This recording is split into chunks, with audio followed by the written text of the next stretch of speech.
Ассалаумалейкум, құрметті телевизор көруші достар. Эфирде ашық микрофон. Біз тікелей эфирдеміз.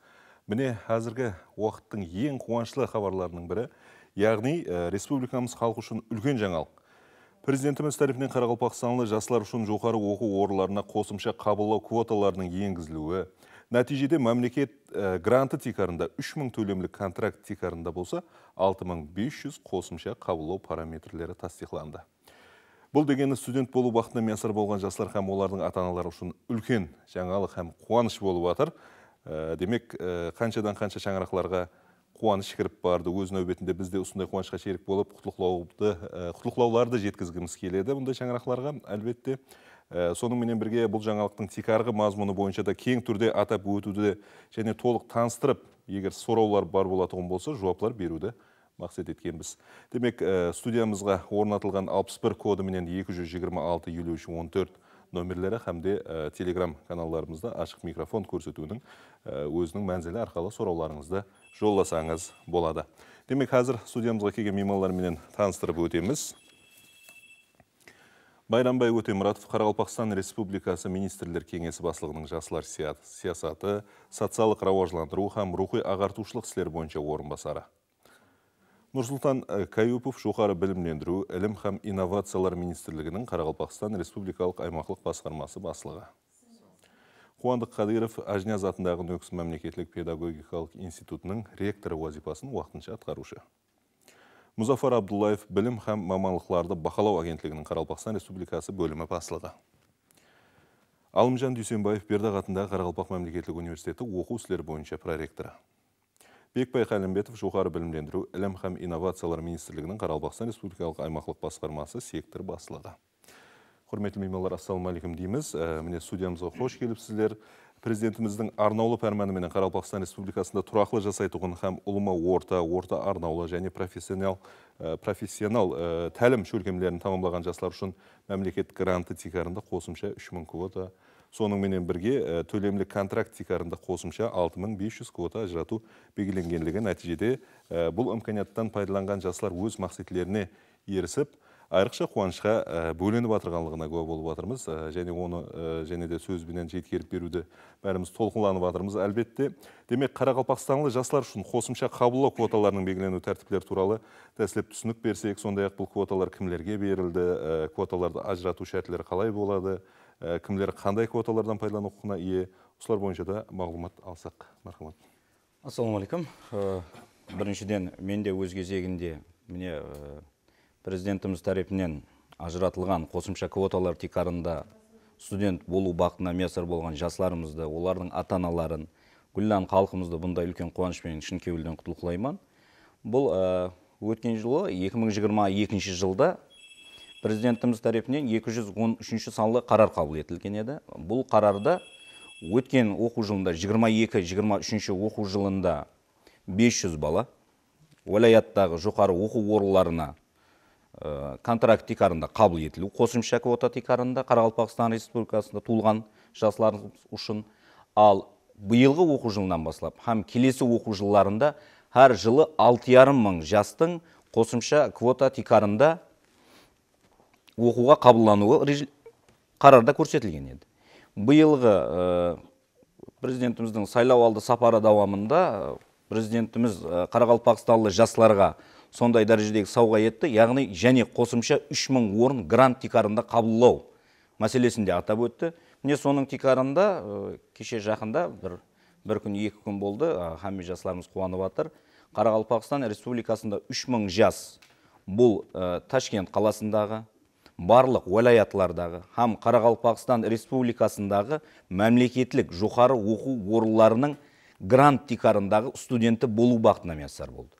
Сондай-ақ 6,5 мың жасымыз уәлаятлардағы жоғары оқу орындарына контракт тикарында қосымша қабылдау тикарында қабыл етілді. Бұнда бірінші грантты түсіндіріп өтсе, қабылдау қайсы тикарда әмелге асырылды. Енді ешкімге сыр емес, 187-185 жоғары бал топлаған, бірақ қайсыдыр жоғары оқу орнына контракт тикарында қабылданған жастарымыз да бар. Міне сол ең жоғары бал топлаған жастан басылап, балалар ізбе ізлігінде бүткіл Өзбекстан Республикасындағы жайласқан барлық жоғары оқу орындарына қабылданған жастардың әммесі контракт тикарында қабылданған жастар бірінші таңлап алынды, әммесі қалдырмастан, һәм бұлар грант тикарына өткерілді. Сондай-ақ бұл контракт тикарында оқуға қабылданбаған 658 жас қосымша 3000-ды толтыру үшін және 658 жасымыз грант тикарында оқуға қабыл етілді. Енді уалаяттағы жоғары оқу орындарына әрбір райондағы біткерушілеріміз бар, райондағы келіп шығатұғын халық қожалығына, білімлендіру тарауына, әрбір тарауға керек қанегелер ізбе-ізліге таңлап алынды, һәм солар тикарында барлық 6,5 мың жас, демек жаңағыларға кірмеген жастардың арасынан 6,5 мың жас оқуға қабылданды. Енді айтқанымыздай 3000 жас деп айттық. 3000 жастың 1812 жасымыз бұл Қарақалпақстан Республикасында жайласқан 6 жоғары оқу орнына қабыл етілді. Қалған жоғары оқу орындарына неге қабыл етілмеді дегенде, қабылдау квотасы 113,6 балдан төменге түспеді. Себебі ең ақырғы бал 113,6 менен тоқтады. Демек, басқа жоғары оқу орындарындағы, қабылданбаған жоғары оқу орындарындағы грантқа қабылдау шекарасы 113 балдан төменге түсіп кеткендігі үшін басқа жоғары оқу орындарына қабыл етілмеді. Енді 1051 жасымыз Ташкент қаласындағы жоғары оқу орындарында контрактке қабыл етілген жастардың арасынан, сондай-ақ оқуға қабылданбаған жастардың арасынан грант тикарында ол жоғары оқу орындарына қабыл етілді. Ал сол 3000 жастың арасынан 151-і уалаятлардағы жоғары оқу орындарына грант тикарында қабыл етілді. Енді 6,5 мың жасымызда әрбір район кесімінде қанша қабыл етілгенлігін әрбірі бойынша енді толық мағлұматқа иеміз. Енді әрбір район кесімінде ол түсіндіріп отыру. Егер қосымша мағлұмат керек болса айтып береміз. Рахмет. Қазір енді сұрауларымыз келіп түсіп жатырыпты. Демек, сол сұрауларға жауап беріп отырған уақытта мағлұматтарды беріп кетеміз. Мархамат. Құрметлі отандастар, әзіз жастар, есетіп өтеміз, қазір біз тікелей эфирдеміз. Демек, студиямызға орнатылған 61 коды менен 226-53-14 hamda Telegram мәнзілдерімізге өздеріңіздің сұрауларыңызды жолдасаңыз болады. Демек, дәстепкі келіп түсіп отырған сұрауларды оқып естіреміз. Баймұратова депті, атын жазбапты. Сіңлім 71,7 балл менен экономика факультетіне тапсырды. Қабылдау комиссиясына барсақ, сіздер уалаятларда белгілемегенсіз деген жауапты айтты. Бұл қалай болады делінген екен. Демек, енді қай жерге тапсырғанын айтпапты, Нөкс қаласына тапсырған болуы керек. Жауап берсем, не үшін енді социалдық тармақтарда көріп жатырмыз, өзімізде енді сұраған уақытта, не үшін 6,5 мың квотаны уалаяттағы жоғары оқу орындарына берілген деген сұрақ көбірек қинап жатыр халықты. Бұл жерде міне Қарақалпақстанда 10 жоғары оқу орны бар. Қазіргі уақытта 12 жоғары оқу орны бар, анағырақ 10 мемлекеттік жоғары оқу орны бар.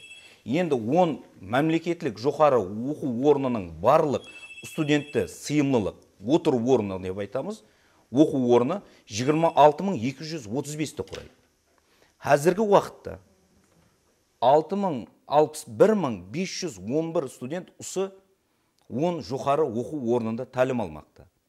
Жаңағы айтып өткен 1812 студентіміз және қосымша қабылдау тикарында бұл 61 мыңның үстіне және қосылады. Бұны да есеп қалуымыз керек. Сондай-ақ енді құрметлі президентіміздің шешімімен сырт елде оқып жатырған 1300-ден артық жасымыз биыл Қарақалпақстан Республикасына оқуын көшірмекте. Бұларды да есеп қалу керек. Соның менен 64 мың студент биылғы оқу жылында оқуын басылауы күтілмекте Қарақалпақстандағы жоғары оқу орындарында. Бұл егер коэффициент сменности деген бар, оқушының сыйымлылық дәрежесін қарайтын болсақ, егер 2 мезгіл оқытқанда да түске шекем бір студент отырды, түстен кейін басқа студент отырды бұл орында дегенімізде де және студентіміз артып қалмақты. Сондықтан не үшін уалаятларды таңланды деп атырғандағы сұрауға жауабымыз, себебі уалаятлардағы жоғары оқу орындарының сыйымлылық дәрежесінен келіп шыққан халда оқушыларды, студенттерді бөлістіру уәлаятларға берілген. Имканияты бар, олар Сонда жайластыру. Ташкент қаласына берілмегенлігін ағам екінші себебі де содан да барады. Себебі Ташкент қаласында да студенттердің сыйымлылық дәрежесі, сондай-ақ жатақ жай дәрежесі еле бұл студенттерді жатақханаменен қамырап алу деген мәселені еле көтермедік. Тек оқу орнын есаплағанымыздың өзінде де біздерде 2 еседен артық сыйымлылық коэффициенттен өтіп кетпекте. Түсінікті, енді Сондықтан, мына демек, қарындасымыздың тек Қарақалпақстан Республикасын таңлаған болса, соның үшін 71 балл міне университеттің проректорда жоқ, қосымша жауап беруі мүмкін. Демек, ол жерге берілмей қалған болуы мүмкін, бірақ айта жағымыз, таянланса сәл балды жоғарылау көтерсек, келесі жылға да 6,5 мың квотамыз тұрыпты. Рахмет. Демек, егер Нөкіс қаласына тапсырды деп, енді анық жазбаған екен, қай жерге тапсырған? Мен сөйлеп түсіндім енді. Тапсырды деп алсақ, демек, біздерге бұл 71-де 7 балменен бәрібір ала алмаймыз. Уалаятларға берілген себебі. Уалаят Қарақалпақстан Республикасы. Түсінікті, рахмет. Келесі сұрауымыз Құдайбергенова Гүлмира Нөкіс қаласынан екен. Балам 64,2 балменен экономика факультетіне тапсырды. Бұл балменен оқу мүмкіншілігі бар ма делінген екен. Хәмде өзінің жөнелісі бойынша 5 бал жетпей тұрыпты контрактқа депті. Алдындағы балалар 68 балменен кіріп тұрыпты деген сұрау екен. Бұл апамыздың баласы да сол Нөкіс қаласына тапсырған болу керек, Қарақалпақ мемлекеттік университетіне. Мархамат. Ассаламалейкум, hürmetli теле тамаша көйлер. Енді халқымыздың қазір көпшілік студенттеріміздің қуанышы шексіз. Әлбетте қазір бұл қосымша 6,5 мың квотаменен кірген абитуриенттердің өздерінің жеке кабинеттеріне электрон платформасындағы ДТМ-нің хабарлар келіп тұрыпты. Әлбетте ол жерде президентіміздің 2022 жыл 31 августтағы Қарақалпақстан Республикасының іс-білімгерлік һәм инновациялар арқылы халықтың паруалығының асырудың қосымша іс-ылажлары хақындағы пәрман тикарында болып отырыпты. Енді бұл пәрман өткен жылам тәжірибе болды, 500 абитуриент өткен жылам қабылданды. Енді халқымыз нені түсіну керек? Егер бұны көз алдымызға елестете болсақ, Қарақалпақстан Республикасының аймақлары, Нөкіс қаласы һәм районлар вертикалына тұрса, экономиканың тарау һәм тармақлары горизонталына тұрады.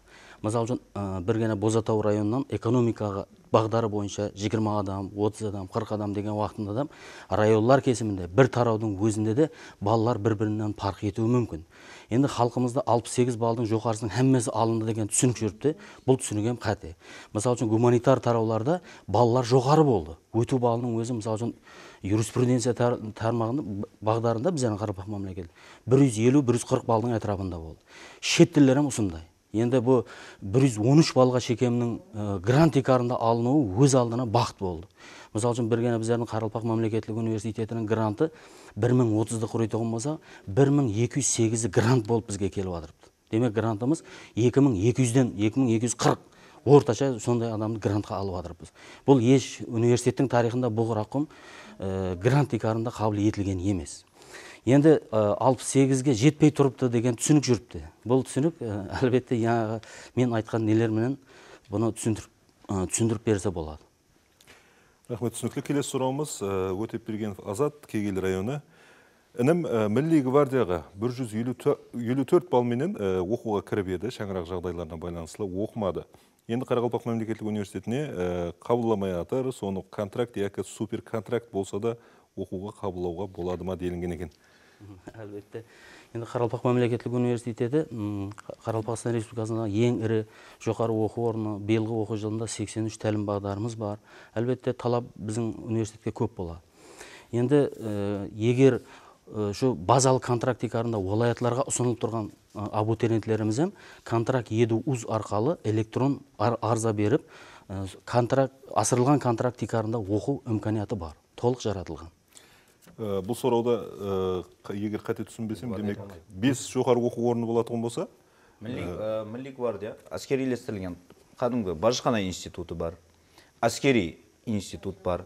Бұлармен қосымша тапсырылмайды. 5 бағдарда белгілеу мүмкін бе бұны? 5 бағдарлы егер белгіленбеген болса, жаңа белгіленген 5 бағдардың арасында жоқ болса, Қарақалпақ мемлекеттік университетіне оқуын көшіру мүмкіншілігі болмайды. Рахмет, түсінікті. Келесі сұрауымыз Ділназа Балтабаева, Қоңырат районынан. 49,6 балл менен Нөкс мемлекеттик педагогикалык институтуна мектепке шекемге багдар боюнча окууга түспөй калдым. Усы топланган балл менен окуу мүмкүнчүлүгү бармы, контракт болсо да тартиптери калай болады делинген экен. Енді әдетте Нөкс мемлекеттік педагогикалық институтында егер асырылған контракт 56,7 балдан жоғары балл топлаған болса, асырылған контракт 8 есе болады. Демек, қазір күндізгі бөлімде 6 миллион 400 атрапында болатын болса контракт суммасы, демек, бұны 8-ге көбейтіп, бағасын сонымен оқуға кіру мүмкін.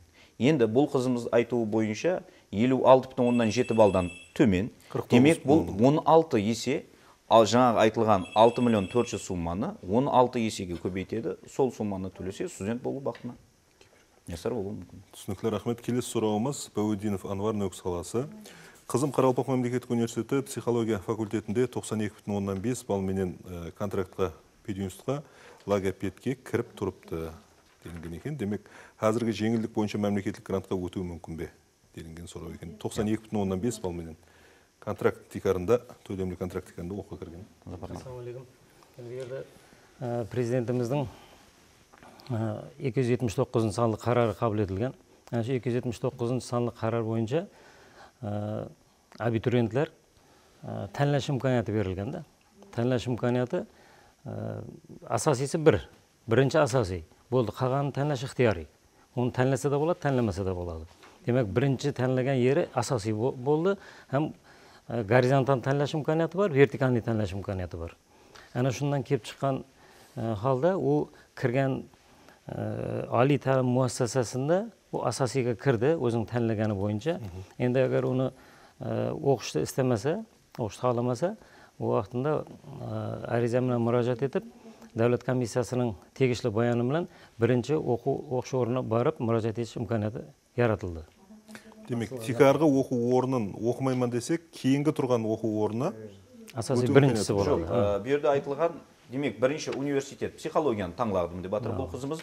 Бірақ институтқа кіріп кеттік деп жатыр, дефектологияға. Демек, бұл жоғарыға қарап көтерілмекші, бірінші таңлаған оқу орнына. Демек, қызымыздың балы бірінші таңлаған оқу орнына жетпей қалған. Ол жерге арза тапсырған уақытта арттырылған контракт суммасымен ол жерге оқуға қабылданады. Және толықтырып кетсек, осы жерде егер бірінші таңлаған жеріне кіре алмаса, ұсынылмаса, екінші, үшінші, төртінші, бесінші таңлаған жерлерінің төртеуінің біреуіне контракт тикарында қабылданған болса, оларға бірінші таңлаған несіне супер контракт асасында асылған контракт тикарында бару имканияты бар. Тек біріншіге.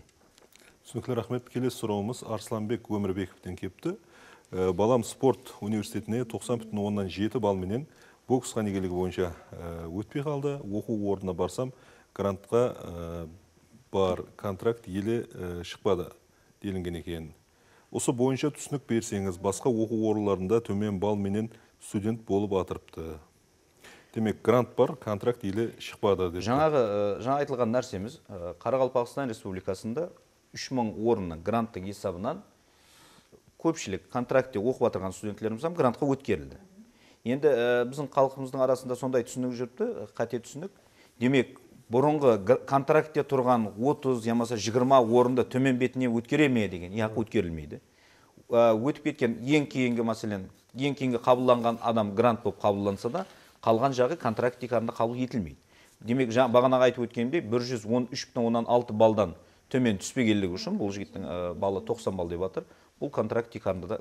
Контракт енді шығады деп халықты қате түсінікке алып келген қате. Түсінікті. Міне үкімет қарарына муафық кемінде 5 жыл минет стажы бар, бірақ жоғары мағлұматқа ие болмаған хаял қызларымыз үшін мемлекеттік жоғары білімдендіру мекемелеріне өз алдына қабылдау параметрлер шеңберінде төлемлі контракт тикарында оқуға қабыл ету тәртіптері бойынша мағлұмат алсақ, енді сондай-ақ студент болу тілегіндегі хаял қызларға шаңарақ һәм хаял қызлар комитетінен ұсыныс алу үшін арзаларын қабылдау тәртіптері қалай болады? Бір нәрсе айту керек болады. Бірінші сауал бойынша 5 жылдық іш стажына ие болған, 5 яғни ондан артық іш стажына ие болған, олар қатын қызлар үшін беріледі. Хаял қызлар үшін Вазілі Mahkamасының 322 санлы қарары бойынша оқышқа тәпсие етілмей қалған. 393 санлы қарар бойынша өзі оқышқа тәпсие етіледі. абитуриенттер, ana shu o'qishga topshiriq etilmay qolgan abituriyentlar ichidan qaytadan tanlov o'tkaziladi. Ana shu tanlov bo'yicha abituriyentlar qaysidir bir o'quv o'rniga kiradi. Biroq bu O'zbekiston Respublikasi bo'yicha hisob-kitob etiladi-da, bu 500 kvota berilgan. Ana shu 500 kvota uchun 5 yildan bundan ortiq ishlagan xotin-qizlar konkursda qatnashadi. Endi buni yana bir narsa to'liqtirib ketish kerak bo'ladi. Davlat komissiyasining tegishli bayoni bilan har bir o'quv o'rnini O'zbekiston Respublikasi bo'yicha xotin-qizlar mana shu 5 yil bundan ortiq ishlagan xotin-qizlar uchun kvota belgilanadi. Bu oliy ta'limga berilgan kvotadan kelib chiqqan holda kvota belgilanadi. Ana shu kvotadan ortig'i o'zini o'zi kirmay qolgan bo'ladi, tavsiya etilmay qolgan bo'ladi. Lekin bir narsaga e'tibor berish kerak, ayrim vaqtlari shu kvota o'rin to'lmay qolish holatlari bo'ladi. Masalan, nedabor deb aytamiz. Sababi u yerda hozir mana Bayram Perdoyev aytib ketganday, maksimal ballning 30%dan agar past to'plasa, o'zidan o'zi u yer ochiq qolib qo'yadi. Bu 56 da 7 ballni tashkil, undan yuqori bo'lish kerak bo'ladi. Rahmet, tushunarli. Kelesi so'rovlarimizni Telegram qo'shimcha qilib ketsam bu yerga. Жаңа aytgan 500 o'rinni aytaylik, masalan, maktabgacha keyingi ta'lim ham mektep ministrligi, hozir bir ministrlik bo'ldi. O'zbekiston Respublikasi bo'yicha aytaylik, agar bu ministrlikka 100 o'rin kvota berilgan bo'lsa, har bir viloyat, Qoraqalpog'iston Respublikasi Toshkent qalasi kesiminde har birine qaniga kerakligin bu ministrlik tavsiya etadi. Ministrlik usunadi. Sol ministrlikning usunusi menen o'quvga qabullanadi. Ondan so'ng savbet o'tkaziladi. Rahmet, tushunarli.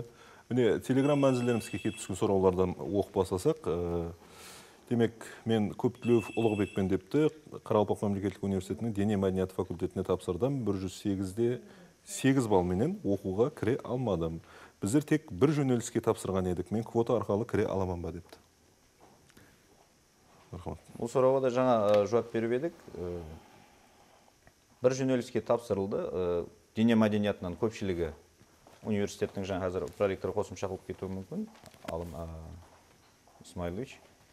Бұл жерде 113,6-дан төмен балл топлаган болса, бұл Қарақалпақстан Республикасындағы жоғары оқу орындарына грант тикарында қабылдану мүмкіншілігіне ие емес. Hem de Taşkent қаласындағы. Taşkent қаласында. Бұл бір жерге тапсырдық деп айтып жатыр, сондан кейін тек университетке тапсырдым деп айтқан үшін сондай деп айтып едім. Ассалаумағалейкум депті. Келесі сұрауымыз, мен Ташкент қаласындағы Аграр университеті Нөкіс филиалына тапсырып едім. 56,7 баллменен топладым депті. Менің жағдайым қалай болады делінген екен. Мойнақ районынан екен бұл бұқарамыз. 56,7 балл топлаған бұқарамыз. Нөкіс қаласына тапсырған екен.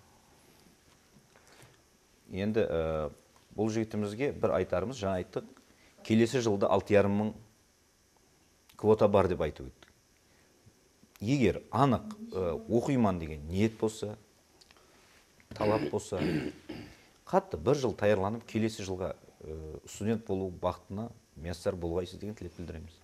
Бірақ еселенген контрактикарында оқу мүмкіндігі бар ма? Ол да бар. Біздерде Ташкент мемлекеттік аграр университетінде президентімізді 44 жұмалы қарар тикарында асырылған контракт har жылы мемлекеттік комиссия тарапынан 50%-ға түсіріледі. Мәселен, маған айтқанымызда педагогикада 8 есе, біздерде де көпшілік тәлім бағдарламасында 8 есе бола салатын болса, где-то 56 миллион болса, ол президенттің 44 жұмалы қарар тикарында ауыл қожалық тарауларындағы жоғары оқу орындарына 50%-ға түсіп, 27 миллион төлеу имканиятымен оқу имканияты болады.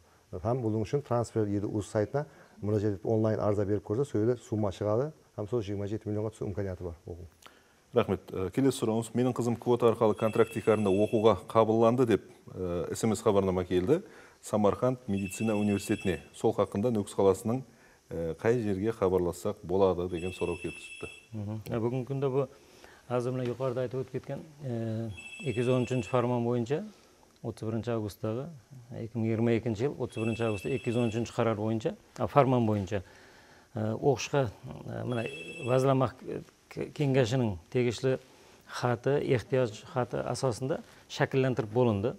Mana shu shakllantirilgandan keyin davlat komissiyasining tegishli topshirig'i ham bayoni bilan e'lon qilindi.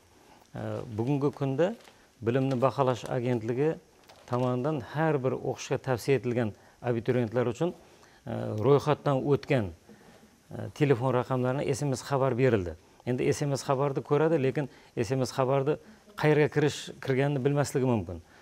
Buning uchun abituriyent өзінің шахси телефоны, паролі арқылы өзінің шахси кабинетіне кіріп біліп алыш имканияты бар. Әгер umuman имканият таба алмаса, білім бақылаушы агентлігінің Қарақалпақстан Республика бөліміне müracaat etse болады. Телефон 97 788 57 55, 93 489 83 28, 93 487 30 82. Телефон номерлеріне бемал müracaat etse болады. Бір қайталап жіберсең.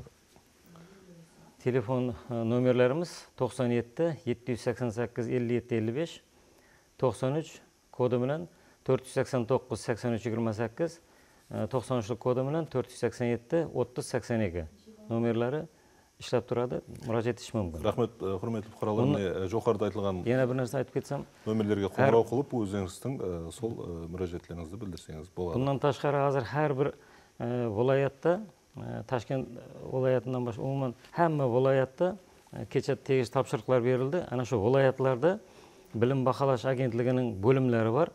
To'g'ridan-to'g'ri ana shu bo'limga borsa, bular qayerda joylashganlarigacha geolokatsiyasini tashab berib, yoki bo'lmasam to'g'ridan-to'g'ri baylanishtirish imkoniyati yaratildi. Рахмет. Келесі сұрауларымыз, міне Төрткүл районынан депті, менің балам осы жылы оқуға тапсырды. ДТМ-нан депті, демек 143,7 балл топлады. Бірақ балам 5 жөнеліс бойынша да квотаға ілмеді депті. Енді қай жерге тапсырмаған, анықламаған екен, бірақ 143,7 балл топлаған екен. Енді бұл жерде азыр анықлаштырыш керек болады бұны бірінші нәубетте. Бұл Toshkent azı mana yuqorida aytib ketdik. Bayram Perdebek ham aytdi. Nukus qalasi, ya bo'lmasa Toshkent qalasi bo'lатын bo'lsa, bu yerlarga kvota asosida qabul etish o'zi belgilangan chegara 113,5 deb aytdik. Lekin baribir hamma yo'nalishlar emas. Demek bu ayrim yo'nalishlarda жасау орнын көру керек. Бұл абитуриентімізден 143,7 балл топлаған екен. Бәлкім техник себептерге көре SMS хабарнама бармайған болуы мүмкін. Мүмкін. Анықлық көру керек. Тұрақлы жасау орны ДТМ-нің базасына, енді қазір агентлік деп айтамыз, ДТМ-нің базасына Қарақалпақстан Республикасының тұрақлы жасау орны болып кірсе, ол әлбетте қаралады. Müracaat etse анықташтырып берішіміз мүмкін. Ассалаумағалейкум, мен 106,3 балл топладым, ешбір 5 жөнеліске қабыл етілмедім. Контрактикарында оқуыма болама медицина тарауына тапсырдым Қараөзек районынан. Бірақ қайсы жерге тапсырғанын айтпапты, бірақ медицина тарауына тапсырылған екен. Bunu anықлаштырыш керек болады. Егер 116,3 болса, өзіне-өзі міне yuqorida айтқанымыздай, бұл квотаға өзі yeterli балл топлай алмады да. Yeterli балл топлай алмағаннан кейін тапсырыс етілмеді. Viloyatlarga topshirgan bo'lsa, оны анықташтырып көрішіміз керек. Егер тапшырған болса, SMS хабар бармаған болушы мүмкін, телефон işlemеген болушы мүмкін. Рахмет. Келесі сұрауымыз, ассалаумағалейкум, мен Нүкіс қаласына Қарақалпақ мемлекеттік университетіне кіре аламан ба, 59,9 балл топлаған едім. Физика жөнелісі бойынша делінген екен. Бұл бұқарамыз, абитуриентіміз кіре алады асырылған контрактикарында. Контракт EduUz платформасына арыза берсе, шартнамасы электрон формада қалыптеседі, шартнамасын алып оқуға келе берсе болады. Мен Пайзулаева Ділназа депті, келесі сұрамыз, университетке 126,5 балменен биология факультетіне грантқа кірдім. Бірінші тапсырған жерім мединститут еді. Енді мен мединститутқа кіре аламан ба делінген сұрау екен, жоғарыда сұрауға ұқсас. Енді әлбетте хақлы сұрау. Біз абитуриентіміздің, студентіміздің берген сұрауы дұрыс. Енді абитуриенттер білім һәм квалификацияларды бақылау агентлігіне регистрациядан өтіп арыза беріп отырған уақытында оның алдында екі түрлі шарт болған. Біріншісі тәлім бағдарларының үстемлігі, екіншісі мемлекеттік грант үстемлігі. Енді ол мемлекеттік грант үстемлігіні таңлағаннан кейін медицинаға грантқа кіре алмаса, екіншісіне грантқа кіре алмаса, үшіншісіне һәм давам ете береді ол. Ол грантқа үшінші я екінші жеріне кірді. Ал енді бұл қарар тикарында контракт һәм кіре алмай қалған абитуриенттерімізге жеңілдік болды. Пәрманымыздың өзі мазмұнамсы, халқымыздың парауаллығының асыру бойынша қосымша іс ылажыларды. Соның үшін топлау мүмкін болған балдың 60% деп аламыз, мына 113,5 балды. Мына сол балдан жоғары контрактта тұрған һәм кіре алмай қалған абитуриенттерімізге берілді бұл. Егер бұл қызымыз тәлім бағдары үстемлігін таңлағанда ол мединститутта контракт несінде қалған болар еді, менімше. Бәлкім кірмей қалған болуы мүмкін еді. Енді қазір бұл ұсындай жағдай. Келесі сұрауымыз, ассалаумағалейкум, мен Нөкіс мемлекеттік педагогикалық институтына сыртқы тәлім бағдарына оқуға кірдім делінген екен. Әкем бірінші Топармаевы 5 жасар перзентім менен әкемнің үйінде мен жаслар дәптерінде барман депті да. 28 октябрьде 30 жасқа толаман, жаслар ауқамынан нызамлы рәвіште жәрдем берілу керек еді. Бірақ Бозатау районы жаслар ауқамының басылығы ақша жоқ, бірақ критерияға дұрыс келесең деді. Маған қандай жәрдем бар, мен өзім Бозатау районында тұраман деген екен. Оқуға биыл кірген бе? Енді анық жазбапты, бірақ сол бірінші жылы болу керек, себебі контрактикарында оқуға кірген. Сыртқы тәлімге. Ассалаумағалейкум, құрметті телетомашабийлер. Бұл бойынша мына әр елі халықты іжтимаи қолдап-қуатлаш, айнықса шундай қиналған тайфаларына ярдам беріш мәселелері әмелге ашырылып келе жатыр. Әр елі мына кейінге айнықса 4-5 yıl болды. Aynen şu temur defter, yaşlar defteri, ayollar defteri ve elbette bunday tayfadagi mana biz hozir ro'yxatni shakllantiryapmiz. Biz 238 nafar mana davlat byudjeti asosida, grant asosida demak abituriyentlikdan studentlik baxti nasib etdi bizning institutimizda ham. Va aynan shu toifadagi bolalarni ertaga biz hujjatlarini taxlab yildagidek mahalliy hokimiyat özümüzün institutun ichki imkoniyatlardan foydalanib, mana Oliy ta'lim innovatsiya vazirligi tomonidan albatta bunday toifadagi talabalarga yordamlar beriladi. Barama usunday mine ақша жоқ, бірақ критерияға тура келесең деп айтылса, мен сол қосымша жауап бермекшімін. Қазір Қуандық айтқаны да сәл. Бұл институт өзінің мүмкіншілігінен келіп шығып, өзінің студенті болған абитуриентке жәрдем бере алады.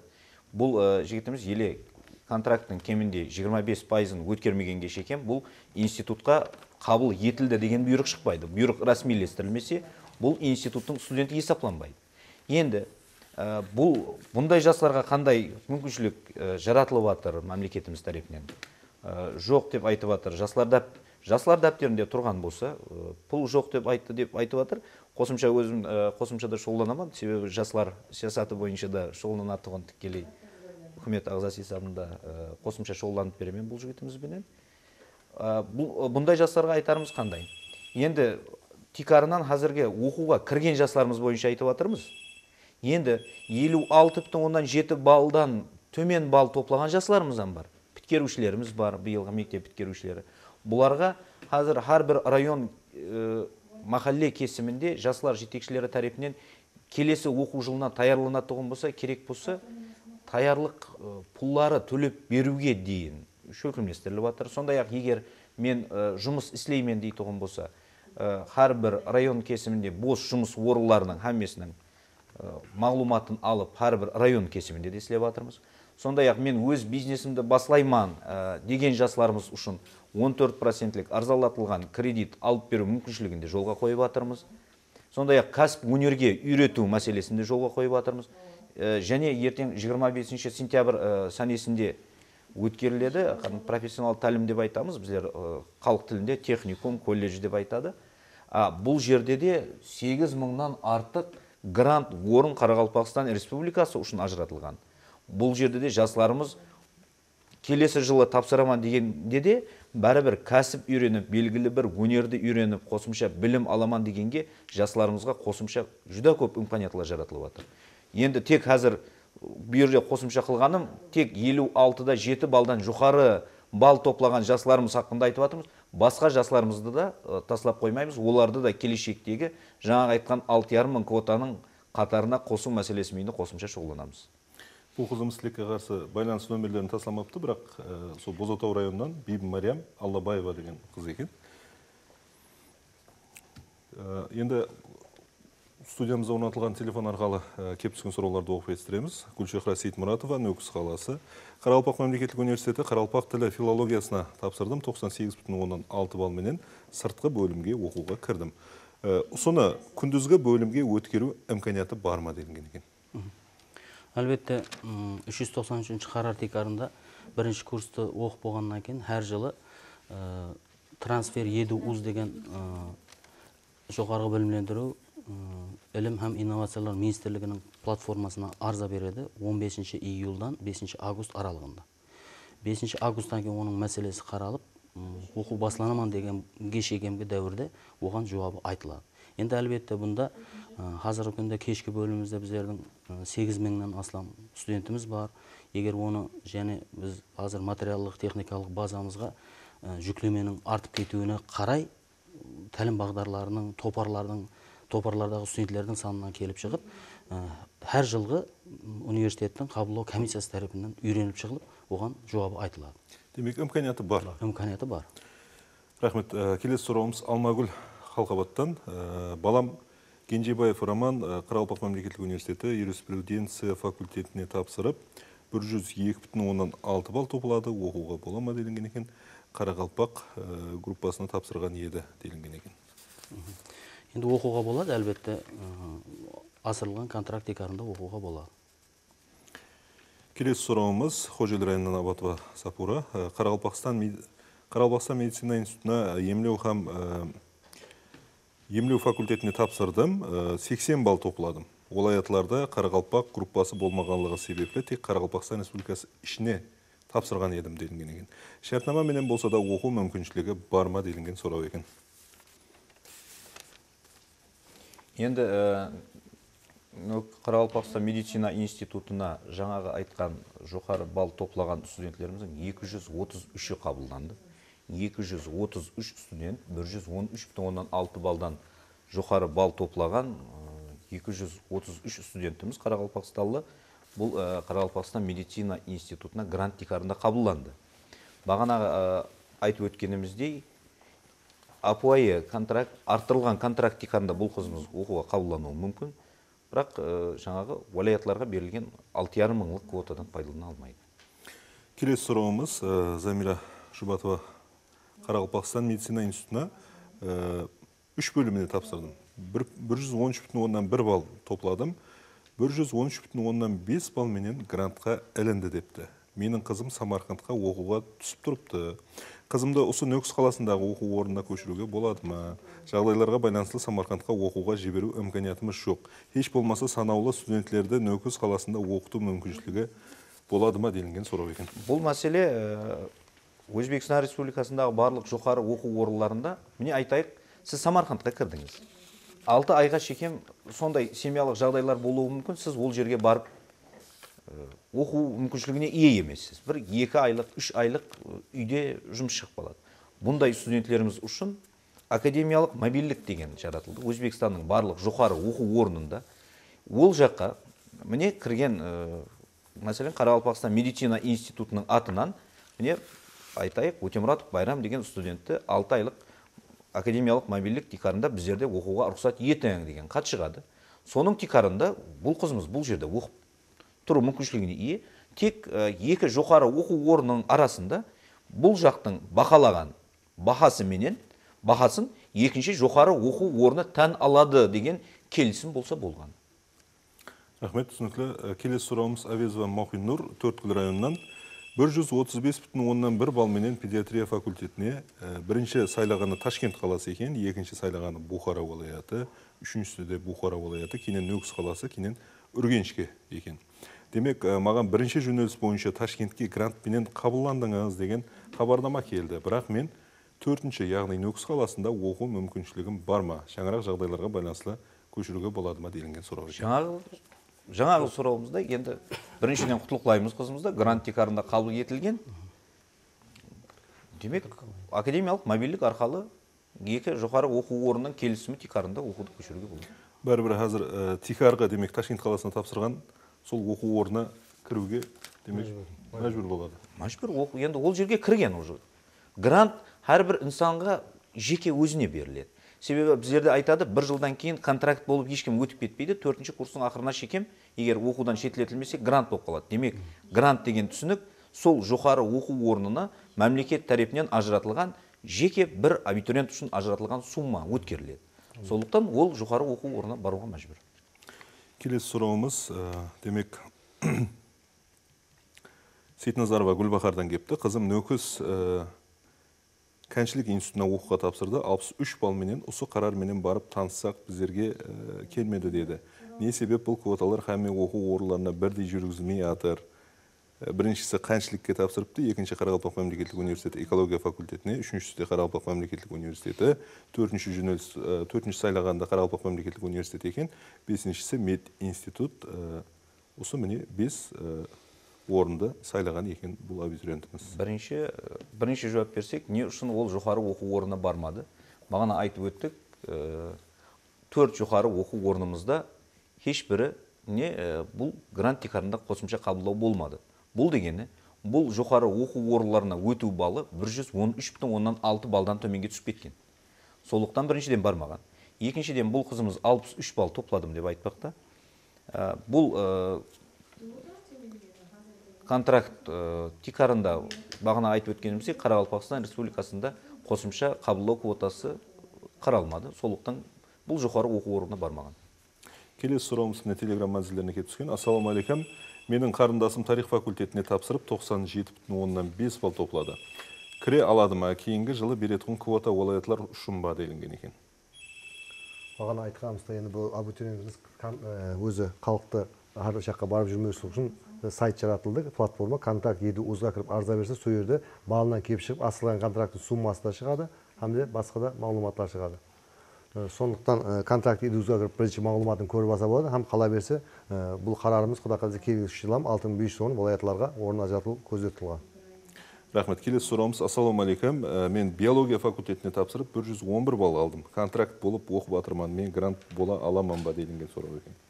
Бағанадан бері сол айтылып жатқан сол құрметті президентіміздің 31 августтағы 2022 жылдағы 213 фарманыменен сол жерде белгіленген айтқанда 3000 грант тек 113-те жоғары балл иелеген студенттерге берілген. Бұл қазіргі күнде бюджетке өте алмайды. Рахмет, түсінікті. Демек, келесі сұрауымыз. Ассалаумағалейкум, мен Нүкіс қаласында Ланезова Зухраман. Менің балам Нұрсейітов Айзбек 104,3 балл менен оқуға кіре алмады. 5 бағдарды да Ташкент мемлекеттік экономика университеті еді делінген екен. 6,5 мың квотаға ілінеме екен делінген сұрау екен. Жоғарыда айтып өтілді, енді сонда да ұлпқарамыз үшін және бір түсінік беріп өтсек. Соны бір айтып өтетін болсақ, құрметті президентіміз үлкен рахмет. Сол жылдан жылға, енді жылға да 6500 квота беріліп жатырыпты. Бірақ сол бір ұсынысымыздан, ілтимасымыздан болады студенттерге. Ендігі жылда 5 бағдарда танылайтын болсақ, сол бағдарда сол 12 viloyatты ішіне кіргізіп кетуді бір ұсыныс етіп білдіремін. Бағанағыда айтқандай, қазіргі тиқарымыз бойынша қазіргі күнде қабылдау ете алмаймыз. Потому что Ташкент қаласы мен Нүкіс қаласында ол берілмеген. Бірақ ендігі жылlarda 6500 квотамыз елі бар. Сол ендігі жылlarda басқа 12 viloyatты бір танылауды бір ұсыныс етеміз. Келесі сұрауымыз Нүкіс қаласынан Жанболат деген құрамыздан кепті. Қарақалпақ мемлекеттік университеті энергетика тарауына сыртқы бөліміне тапсырып едім. Топлаған балым 56,7 балл кіре алмадым. Ал өту балы болса 70,5 балл болыпты. Мен квота жәрдемінде студент бола аламан ба делінген. 56,8 балл екен. Міне ізінде турлап жазған екен. 56,8 балл менен сол орынға студент бола аламан ба деген. Асырылған контракт тикарында. Демек, асырылған контрактқа демек өтеді. 56,8 балл топлаған екен. Келесі сұрауымыз. 7-ден төмен балды асырылған контрактқа өтеді. Тек ол асырылған контракттың суммасы және 2 есе көтеріліп кетеді. Рахмет, түсінікті. Ассалаумағалейкум, менің сіңлім Қараөзек районынан Қарақалпақ тілі филологиясына тапсырды, 95 балл менен жығылды. Һәммеге белгілі Қарақалпақ тілі филологиясы тек қана Қарақалпақ мемлекеттік университетіне тапсыра алады. Басқа олаятларға ол тарау жоқ. Сол себеп біздер квотадан қалай пайдалана алсақ болады делінген екен. Жауап үшін алдынан рахмет делінген. Демек, Қарақалпақ тілі факультеті Қарақалпақстан Республикасында бар. Енді әлбетте жоғарыда айтылды, жауабы болды. Егер Қарақалпақстанның ішіндегі нелерді таңлаған болса, я Ташкент қаласының ішіндегі вузларды таңлаған болса, ол 6,5 мың квота ішінде ол қаралмайды. Бұл мәселеге қосымша не қылып өтсек, мәселе міне Нүкіс мемлекеттік педагогикалық институтымен біргелікте басқа жоғары оқу орындарында да тап сондай Қарақалпақ тілі һәм әдебиеті қанегелігі бойынша қабылданады. Мәселен, қазіргі уақытта көпшілік студенттеріміз жаңа айтқанымыздай Науаи мемлекеттік педагогикалық институтына контракт тикарында қабылданған. Келесі жылға қосымша үйренген халда Қарақалпақ мемлекеттік университетінде басқа уәлаяттағы қарақалпақ тілі қанегелігі ұшында басқа уәлаяттағы жоғары оқу орындарында да бұл қанегелікті ашу мәселесін көріп шығамыз. Демек, кемінде студентте 2-3 жерді таңдау мүмкіншілігі жаратылады сол уақытта. Рахмет. Келесі сұрағымыз. Ассалаумағалейкум. Мен Ташкент консерваториясына тапсырдым. 86,15 балл алдым, бірақ кіре алмадым. Квотаға іле аламан ба делінген екен. Бұл да Ташкент қаласында консерваториясына тапсырған екен. Бұл абитуриентіміз. Бір нәрсені айтып кету керек та жерде. Бір затқа етібар беру керек. Қарақалпақстан Республикасы бойынша 60 мыңнан зият адам абитуриент оқуға тапсырды. Содан квота берілген квота 14,5 мың квота берілді. Енді 14,5 мың квота берілсе, міне анда 43,5 мың адам оқуға ұсынылмады деген да. Сол 43,5 мыңның ішінен балалар ізбезілігінде келетұғын болсақ, сол балалар ізбезілігінде оқуға қабілеті белгіленген. Оны төмендегі бал менен, төмен бал менен біздер жоғарғы балды алып тастап, оны сен кіруің керек деп айта алмаймыз да, созат түсіну керек та халқымыз. Енді бәрібір жақсы затқа адам өш болады ғой, соң үшін әлбетте оқу мүмкіншілік әммеге жаратылған. Мысалы үшін оқу мүмкіншілік контракт есабында оқиман дегені мен өзім үшін оқиман дегенді білдіреді. Грантты мемлекетіміздің президенті, соңғы грантты мына президент тарапынан беріледі. Контракты мына қазір ақырғы жылдарда қараса финансовый мына еркілік берілді ғой.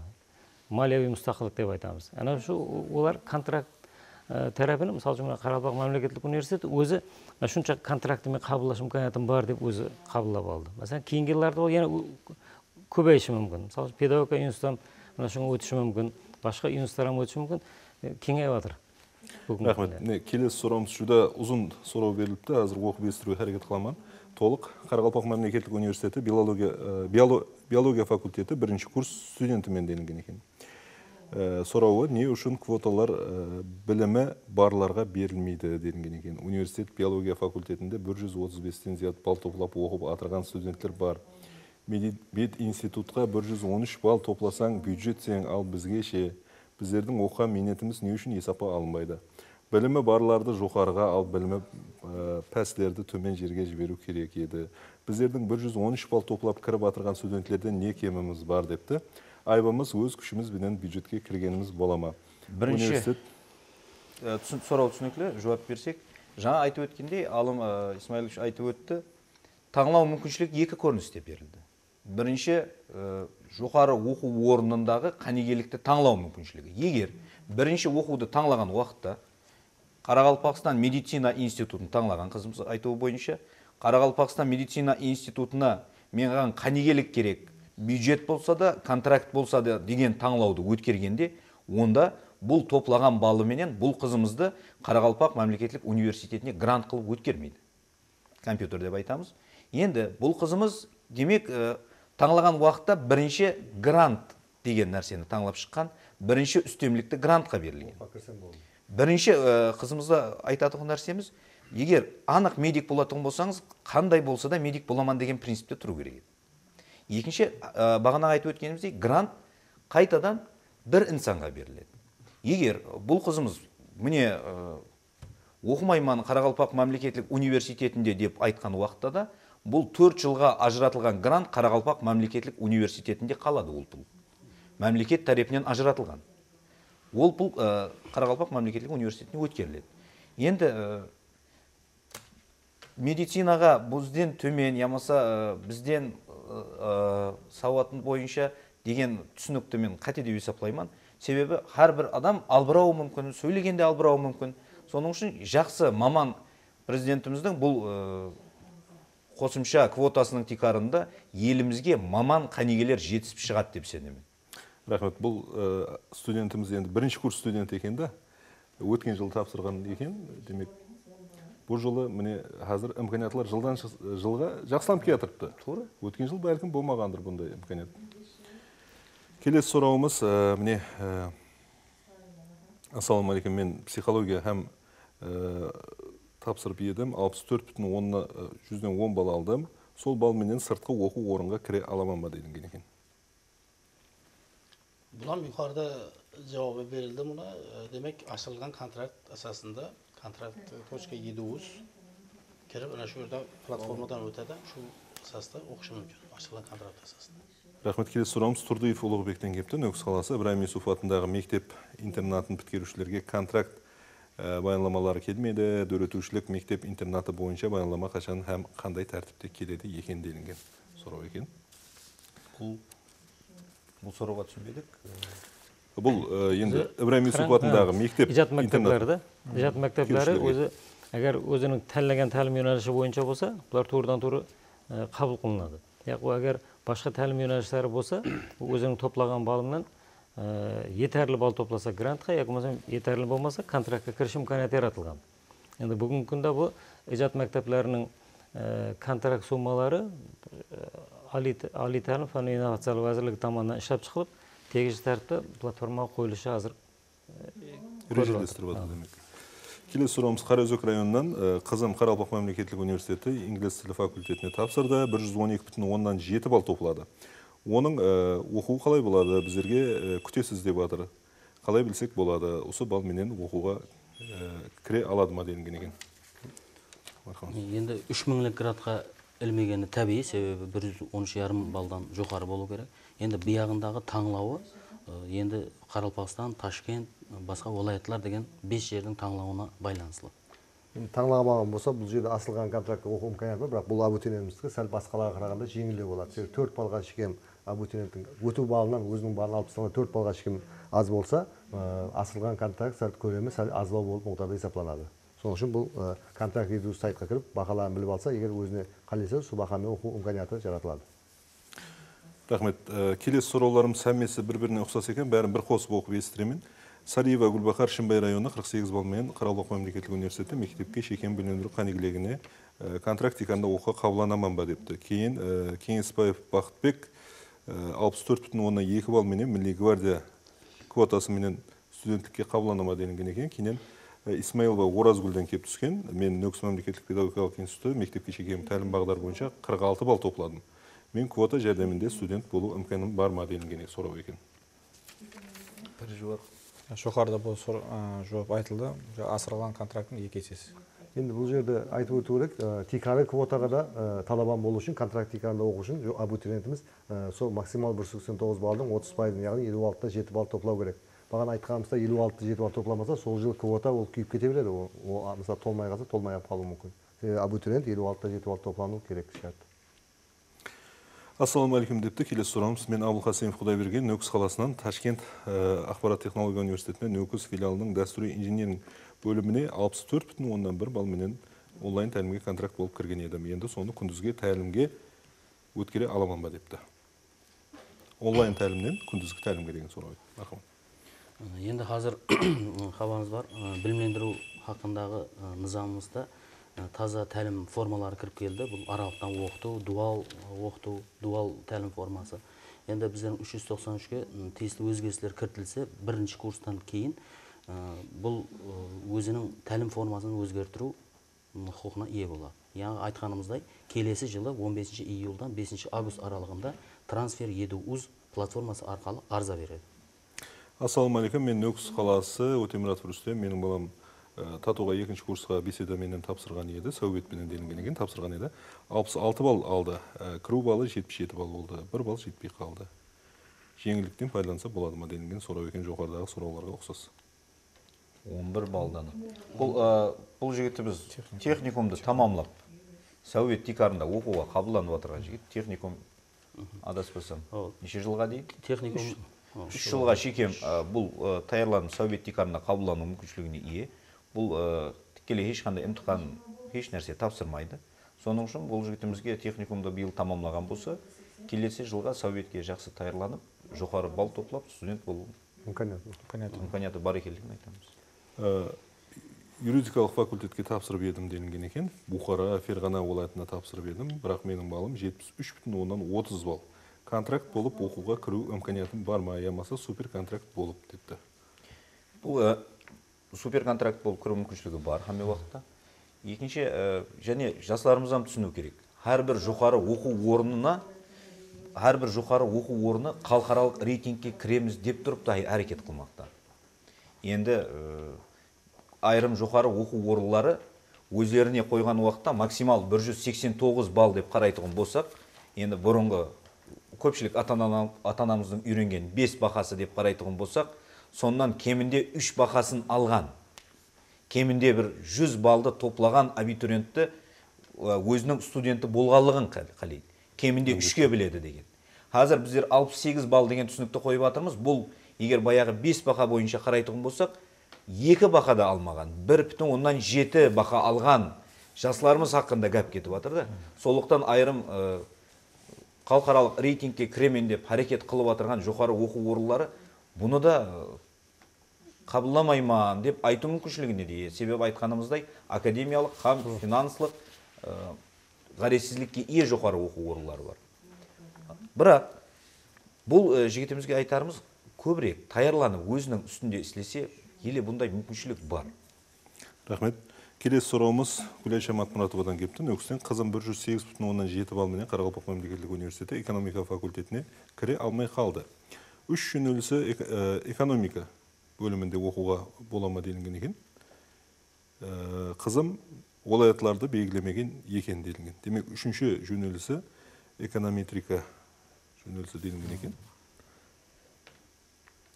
5 таңдаудың әммесі Қарақалпақстан регионындағы жоғары оқу орындары болатын болса, бұл қазіргі немізден тысқарыда болады. Қаял қызларға байланысты сұрау екен. Қарақалпақ мемлекеттік университеті экономика факультетінің бухгалтерия аудит бөліміне тапсырдым. 64,1 балл алдым.